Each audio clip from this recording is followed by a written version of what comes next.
Kung mapanood mo tong video na to, pwede ba kita maging supporter kahit wala akong maibibigay sa'yo, kahit naka-injector lang ako at di ako marunong mag-edit. Gusto ko lang maranasan ang pakiramdam ng may humahanga sa bawat video na ina-upload. Sobrang saya kasi pag nakikita mo na may sumusuporta sa'yo kahit na simple lang mga ginagawa mo.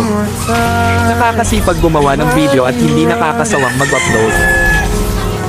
Sa panahon kasi ngayon, pag wala kang maibibigay ay malabo ka pansinin ng iba. Sa halip puro masasakit na salita pa ang mababasa mo, nakakalungkot man isipin, pero yun ang totoo.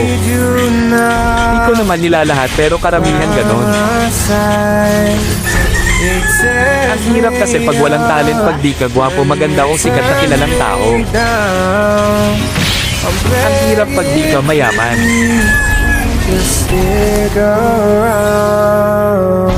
Okay lang sa akin basta lagi lang akong gagawa ng video kahit wala pang pumansin. Ang mahalaga lang sa akin ay yung mga alala pagdating ng panahon.